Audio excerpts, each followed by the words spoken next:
ചെല്ലർഷേ പോയി വാതിൽ തുറന്നു കൊടുക്ക്. എൻ്റെ പടച്ചോനെ, ഇനി എന്തൊക്കെ ഇവിടെ ഉണ്ടാകാൻ പോണെൻ്റെ അബിയെ. എൻ്റെ കുട്ടി ആകെ കത്തി കാടിയിട്ടുണ്ടാവും.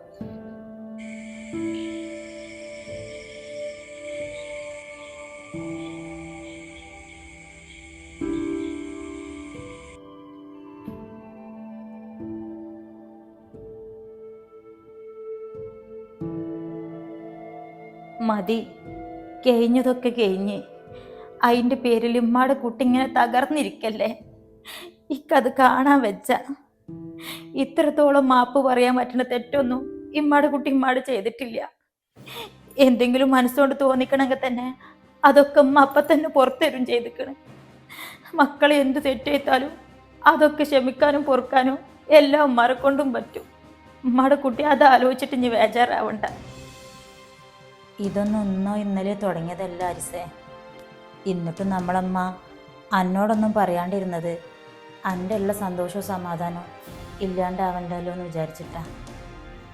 എന്ത് തന്നെ സന്തോഷമ്മ, ഇങ്ങനെ എടുത്താണ് ഞാൻ സ്നേഹിച്ചത്.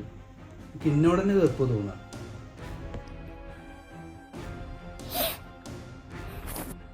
അല്ല അരിസേ, ഇനിയിപ്പോൾ എന്താ എൻ്റെ തീരുമാനം? എന്ത് തീരുമാനം? എവിടെ ഓള്? ഇന്നത്തോടെ അവളുടെ ബന്ധം ഒന്ന് തീർക്കാൻ പോവാ ഞാൻ.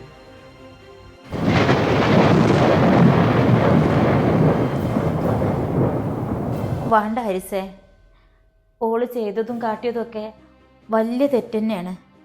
പക്ഷേ ഇപ്പോഴത്തെ ഈ എടുത്തുചാട്ടം കൊണ്ടേ ഇമ്മാടെ കുട്ടി ഒരു ബന്ധം ഇല്ലാണ്ടാക്കരുത്.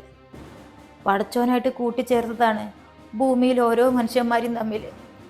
അത് പടപ്പോളായിട്ട് ഇല്ലാണ്ടാക്കാൻ എളുപ്പമാണ്. അതുപോലെ നമുക്ക് തിരിച്ചെടുക്കാൻ വേണ്ടി പറ്റൂല. അതുകൊണ്ട് ഓരോ കാര്യങ്ങൾ ചെയ്യുമ്പോഴും ഒന്നും എടുത്തു ചാടിയും കൊണ്ടാവരുത്. നല്ലോണം ആലോചിച്ചല്ലാണ്ട് ഒരു തീരുമാനം ഉമ്മാടെ കുട്ടി കാര്യത്തിൽ എടുക്കുകയും ചെയ്യരുത്. ധരിസ്ക വെള്ളം.